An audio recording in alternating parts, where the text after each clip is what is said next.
Në orat 18 se ka filluar procesi numërimit të votave të diasporës këtu në qendrën e numërimit dhe rezultateve në komunën e Fushkosovës.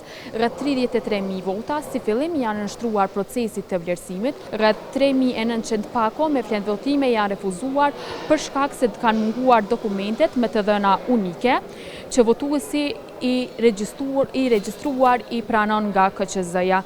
Vlen të përmendet se tërheqja e pakove me fletvotime është bërë nga kutit postare të KQZ-s në 22 shtete të ndryshme. Qendra e numërimit dhe të rezultateve ka filluar procesi për numërimin e votave që i takojnë votimit jashtë Kosovës, i realizuar përmes postës nga 17 shtatori deri më 11 tetor 2025. Fillimisht të hënën dhe të martën më 13 dhe 14 tetor është bërë tërheqja e pakove me fletvotime nga votimi jashtë Kosovës për zgjedhjet lokale, për kryetarë të komunave dhe për kuvende komunale. Tërheqja e pakove me fletvotime është bërë nga kutit postare të KQZ-s në 22 shtete të ndryshme, si dhe nga kutia postare e KQZ-s në Kosovë.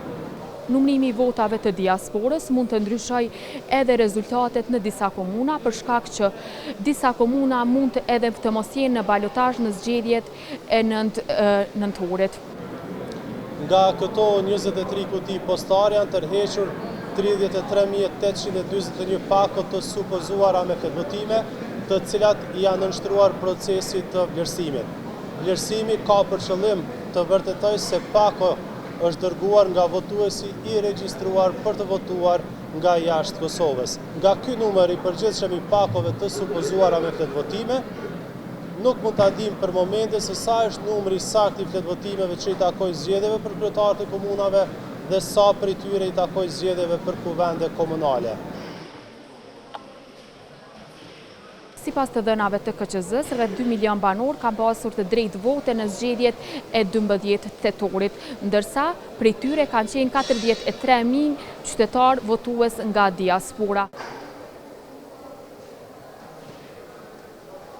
Në orën 16, aktivitetet në qendrat komunale të numërimit janë përmbyllur në 30 komuna, si Hanje Lezit, Junik, Mamush, Zveçan, Raniluk, Partesh, Mitrovice Veriut, Zubin Potok, Deçan, Shtime, Klin, Shtërpc, Obiliq, Istok, Skënderaj, Viti, Rahovec, Suarek, Dragash, Kaçanik, Lipjan, Fushkosov, Ferizaj, Kamenic, Drenas, Vushtre, Gjakov, Graçanic, Mitrovice Jugut dhe Podujim. Pra, deri më tani nga 5.142 kuti votimi që i takojnë dy llojet e zgjedhjeve, janë procesuar 4.611 kuti, apo mbi 89% e tyre.